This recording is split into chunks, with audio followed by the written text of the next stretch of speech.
Thank you everyone for being here today. We just had a very productive and exciting meeting talking about our environmental initiative for this year and our climate change initiative, which is going to be the boldest in the United States of America, and no place better than New York to take it on. Before we begin, maybe we'll just go around the table to introduce the people who are here. So you know, we'll start with my left, Wendy Noyes. Wendy? Wendy Noyes from Hugo New Group. Karenna Gore from the Center for Earth Ethics. Dominic Lukenhoff with Hugo New. Lucy Rockefeller-Waletsky with the New York State Council of Arts. Ted Roosevelt, the Center for Climate and Energy Solutions. Susanna Kagan with the Nature Conservancy. Rob Dyson from the Dyson Foundation. Jonathan Rose Companies. Larry Rockefeller, New York LCD, NRDC. Joe Martinez, the Alliance for Clean Energy, and the New York Office of the Women Alliance.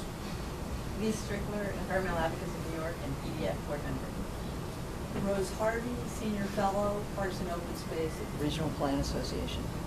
Cecil Corbin-Mark, Deputy Director, We Act for Environmental Justice. Howard Zemsky, I chair the ESD board. Beth Garvey, Special Counsel to the Governor. Eric Kulisade, Parks Commissioner. And Basil Sagos, DEC Commissioner. And I'll ask Commissioner Sagos to make some opening comments. Great, thank you, Governor, and thank you all for being here today. Thank you, Eric, fellow commissioner friend, and thank you to our great environmentalists that are in the room. It's not an overstatement to say that there is no state in America doing what New York is doing, and there's no governor doing what New York is doing for the environment right now, and we are very proud to be part of it. Looking back over the last 9 years at the governor's track record, restoring natural resources, protecting air, water, landscapes, banning fracking, rebuilding the park system as he has, and really putting billions of dollars into clean water that never existed prior to his tenure. It's something we can all be proud of. And frankly, it couldn't come at a better time with the onslaught against the environment out of Washington, to have a governor that has positioned the state well for the first 6 years of his term, and now, as we weather this onslaught, to begin boldly filling these holes that the federal government is leaving in our hands. So last year we had a banner year for the environment, culminating when the governor signed the nation's, perhaps the world's leading climate law, setting the most ambitious targets. And I will say that this year is likely to eclipse even last year's historic achievements. The governor in the State of the State led off, and his budget address led off with the environment, and talked about two very critical fronts. First, a $30 billion commitment to renewable energy and clean transportation in New York State, as no other state in the country is doing that. That is relative to our power system, our clean transportation, and everything from electric vehicle charging stations to clean buses. The flip side of that, when you're looking at the climate crisis that we're in, yes, we can hit the targets with our renewables. We also have to prepare New York for the effects of climate change, and that is how the governor views the $3 billion Restore Mother Nature Bond Act that he has proposed, which again, if approved by voters this fall, will give us critical resources to begin addressing the impacts of climate change all across the state in every community. These are nature-based projects, parks, open spaces, designed to mitigate flood risk, designed to address harmful algal blooms, designed to make communities more sustainable for generations to come.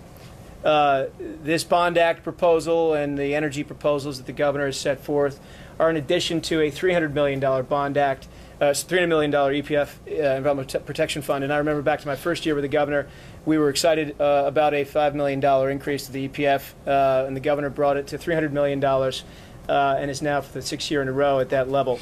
The governor took office and there was no grant money for clean water. And today we have a $3 billion fund for clean water with another $500 million this year for water projects across the state. The governor banned fracking several years ago through our agencies, DEC and DOH. Now the governor is proposing to permanently ban fracking working with the legislature to get that done. Also this year, a ban on the single-use polystyrene, so these cups and plates that are used once and then litter the landscape and clog our landfills, and that builds upon last year's commitment to ban plastic bags, which goes into effect in a few short days. So we look forward to working with all of our partners, Governor, to get this done, and to have an ambitious year and truly lead the nation with you at the helm. So thank you, Governor. With that, let me turn it over to Wendy Noyes, who has done phenomenal work in this area. I want to thank her for being here today, as well as all the advocates and environmentalists who are here. Wendy Noyes. Hello, and thank you all for being here, and thank Governor Cuomo especially for me to play a part in this very important campaign. So often when we talk about climate change and what we need to do to combat it, it's framed as a false choice between maintaining a strong economy today and ensuring a secure planet for the future. But we know that's not the case. Social justice and environmental responsibility are not antithetical to sustainable growth, but in fact, essential ingredients. And we have that opportunity today to show that. To me, this so-called debate is the biggest gap we have to overcome as a country. If we're going to tackle this crisis with the urgency and scale it demands, this is a war. I've always appreciated that Governor Cuomo has led New York in a way that doesn't fall victim to that false choice. New York has shown the country that environmental integrity and a commitment to equity can guide development to meet the changing demands of the economy, the people, and the planet. The proof is clear. New York today has built one of the strongest economies in the world, while also, as Governor has said, making unprecedented world-leading investments in building and guaranteeing a resilient future for all of us. The Restore Mother Nature Bond Act is a critical next step in this fight, and I'm eager to get to work with Governor Cuomo, Commissioner Basil, Sagos, I'm sorry, Basil, and all of my friends in the room here today leading the charge for it. And I want to thank them again for the opportunity to be a part of it. By the way, I'm also a board member of the NRDC and the New York, New Jersey Baykeeper, and I have to thank them as well because they have been responsible for raising my consciousness in regards to this critical and existential threat. So thank you. Thank you very much. We'll now hear from Karenna Gore, a friend of mine for many years, who is doing great work. She's the director of the Center for Earth Ethics. Karenna Gore. Thank you so much. I'm really honored to be here. I'm the director of the Center for Earth Ethics at Union Theological Seminary and a board member of Riverkeeper. I am very excited about this vision for New York. We are living at an extraordinary time. The climate crisis has seemed to creep up on us in its urgency, in its severity. And we know that we got here by virtue of two dynamics. One is the digging and burning of fossil fuels, and the other is the depletion and destruction and deterioration of our natural world, carbon sinks like forests and wetlands. There's also a deep underlying problem in the fact that many people have felt separated from the natural environment in some way by modern lifestyle, certainly by inequities and injustices that are pervasive in our society as well. What is so exciting about Governor Cuomo's vision for New York now is that it deals with both of these things. We've spoken about an urgent and aggressive shift to renewable energy, and also this wonderful Restore Mother Nature Bond Act, which within it is a promise to future generations. This is the kind of long-term thinking that has been missing, and it really will bring to bear a newer, healthier, more just and equitable New York State that is a leader on climate change. So I'm very proud and honored to stand with this group and with Governor Cuomo and work for the Restore Mother Nature Bond Act. Thank you very much. In sum, you heard it from the Commissioner and Ms. New and Ms. Gore. We've talked about this issue for many years, but in some ways we've been lulled into a false sense of security. We've always talked about, environment as a priority. But there's a stark reality that we have to face, which is that we are failing in the mission, and the mission is to save the planet. And we're failing. If you take our rate of progress and compare it to the rate of decline of the planet, we fail. We fail. We're losing this trajectory. You see signs of this planet's decay everywhere. We tend to see them as isolated episodes, but they're all the same. Commissioner mentioned algal blooms. We're losing fresh water to new algae that we can't even figure out how to stop. We have an issue today in New Paltz where the water is poisoned because an oil pipe broke and it infiltrated the aquifer. We have Long Island worried about water filtration because there are chemicals in the water that they can't even figure out how to remove from the water. Yesterday, Lake Ontario, highest levels ever. Why? Nobody knows. The new normal, Mother Nature. We have countries that are burning. California has had all sorts of issues. And it's the same message over and over and over. You're losing this effort. And you only get to lose once. You only get to destroy the planet once.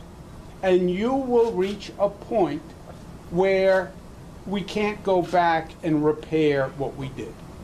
So the alarm has to go off. Someone has to understand the magnitude of what we're dealing with and the urgency of what we're dealing with, and step up and do something and show that it can be done. And not just another incremental effort, another incremental effort. Speak the truth to what this is. It is a crisis for the planet. And nobody's in charge of the planet overall, but we are in charge of our state. And the state is our jurisdiction. And do what you can where you can. Think globally, act locally. We are responsible for this state. And we are going to start the most ambitious climate change program that any state has ever undertaken. $33 billion. $33 billion. Largest single sum in this state budget this year is $33 billion for climate change. Part of that is the $3 billion Mother Nature bond issue. Why did we put so much funding into this initiative? Because it is a top priority.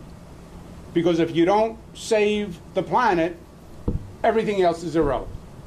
And it is that stark. I have been doing this for over 20 years. And it has been an incremental creep where it has been getting worse and worse and worse. And I'm afraid we reached the point of no return. That at one point you just can't reverse the damage you did. And I'm going to do everything that I can as governor of the state before we get to that point. And I think that point is right around the corner. So we're going to organize to get this budget passed, organize to get the legislature to pass the bond issue, to put it on the ballot, then advocate to get the bond issue passed by the people of the state in November, and then implement quickly, successfully, the most effective climate change and environmental restoration program in the nation. Well, isn't that a bold aspiration? Yes. But we have no alternative. Because either you face the crisis of the time or the crisis defeats you. And we either accomplish this or we lose. And the planet we leave our children is unsustainable. I believe it's that simple. So we will do it. And this state has a long legacy of stepping up to the plate and doing what needs to be done. We're doing more construction than any state in the United States. We're building more roads, more bridges, more airports than any state in the United States of America. We've made more social progress than any state in the United States of America. First state to pass $15 minimum wage. They said it couldn't be done. First state to pass marriage equality, paid family leave. We have a history and a legacy of doing what no one else has done. And then other states can learn from us. And we're going to do it again here on this. Questions on this topic for myself or any of my colleagues?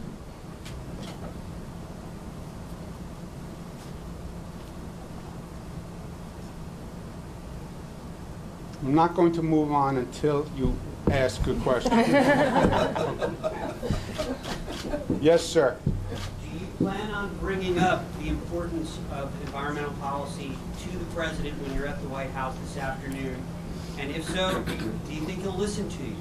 Does anyone have any other questions? There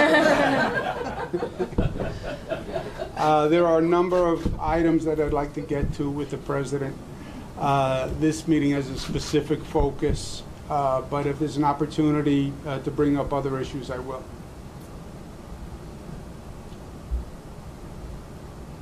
Ms. Kramer? I have questions, but not about this. Anyone have anything on this? This is important.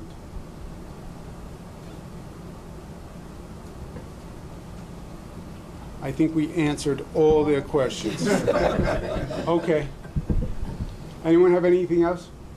We'll take a couple of questions, and then these good people have to get on with their day, and I have to make an airplane. Marcia? Governor, you are meeting with the President today, and you are going to offer him some limited access to DMV records.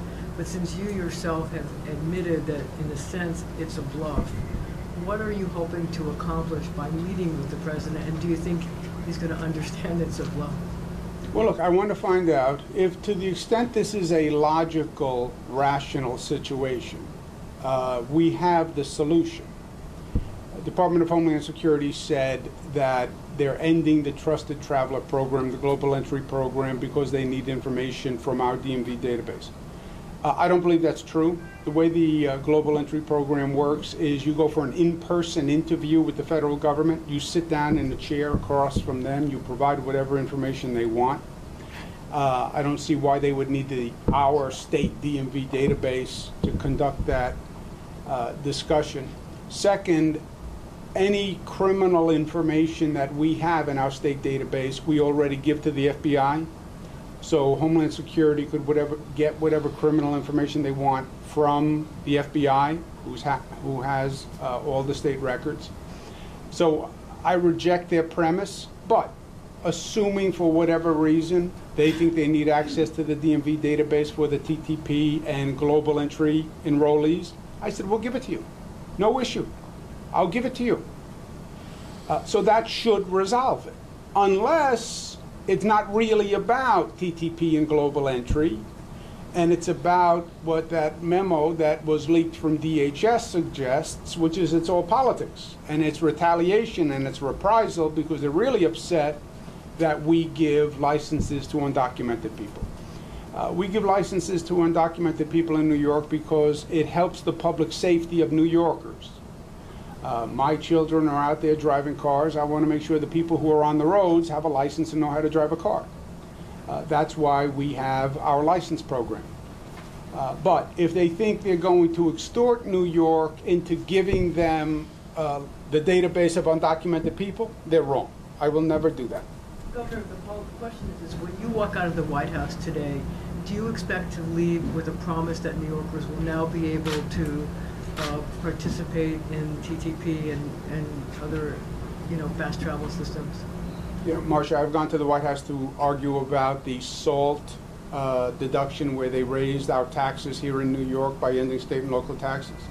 I've gone to the White House to ask for funding for the Gateway tunnels. I've gone to the White House to ask for 2nd Avenue subway funding. I've gone and asked for the approval of congestion pricing. I have never been successful.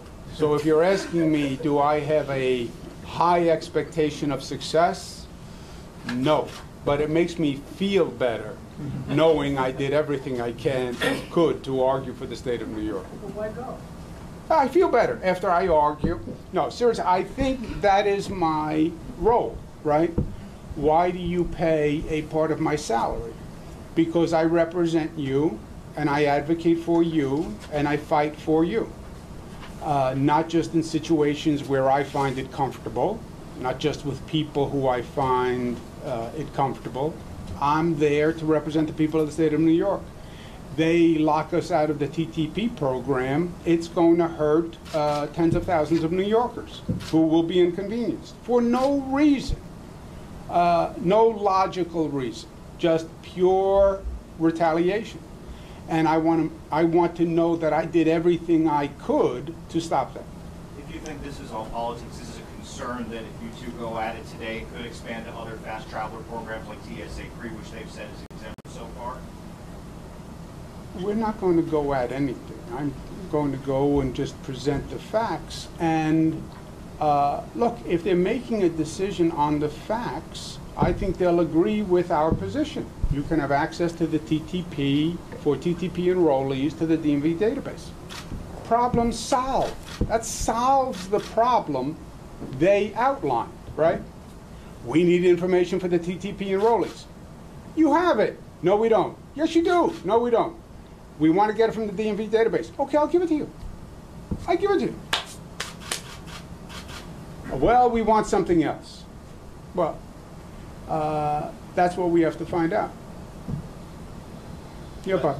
Presuming it is about politics and the president rejects your offer, then we're sort of back where we started. And so what happens then? What's the next move? Then we have a lawsuit. Then we have a lawsuit. And by the way, it's not just New York. There was a fascinating memo that leaked from the Department of Homeland Security that Homeland Security said was a Homeland Security memo that laid out things that could be done to punish unfriendly states. They actually had a menu. This is what you can do to punish unfriendly states. And this is on that menu of horribles that you can do to punish states. New York, New Jersey, California, state of Washington, King County, they did just this. They are opposed to the policy in those states. Department of Justice is suing them. So if that's what it is, we already announced that we will sue the federal government because I believe it's illegal. I believe if it turns out to be, quote unquote, just politics, I believe that's an abuse of government power. I believe that's illegal. You can't use government as a political tool. You can't use governmental power for your purely political purpose. You can't penalize New Yorkers for your political poster. That's an abuse of government, and that's illegal. Okay? Thank you all very much. Thank you.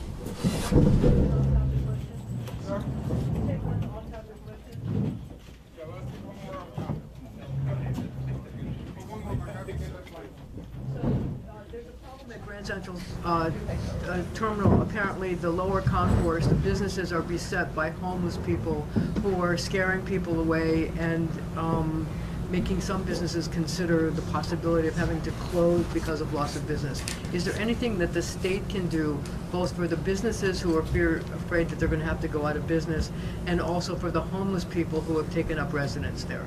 Yeah, we are talking to the city about that on an ongoing basis. I said from the state of the state onwards, I think the city needs a more effective and aggressive program. We have gone through this before, right? Homelessness is not a new issue. If you go back to Mayor Dinkins, as you remember, I headed his homeless commission. We came up with a plan. The plan was very effective. Rudy Giuliani adopted the same plan. I took that plan, went to the federal government with Bill Clinton. The federal government adopted the same plan, still being used, called the Continuum of Care. So I think we know how to do this. The city just has to do a better job of it. But this is not the first time we've dealt with this issue. We've dealt with it for years. Can state help those businesses? Oh, I'm sure the MTA is working with the businesses, but this homeless issue is not just in one location. It's all across the city. The problem of homeless people who are on the street is as bad as I have ever seen it. And in the past, we have made progress. I mean, right? This goes up and down. So let's ask ourselves, when we made progress, what did we do? And what are we not doing now? That's the realization that we have to go through. Thank you very much.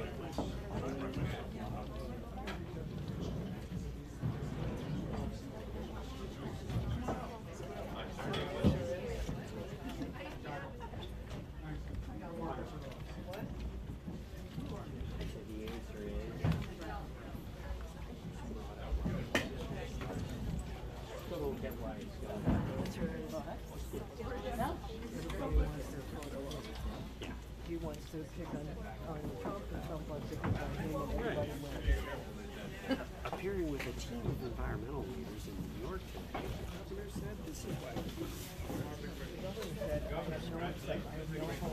Correct. Hey, Eddie. The governor said, I've never succeeded, I know how I succeeded, now when I'm going anyway. Nice name is Karenna Gore. Huh? Karenna Gore. Because they're long time.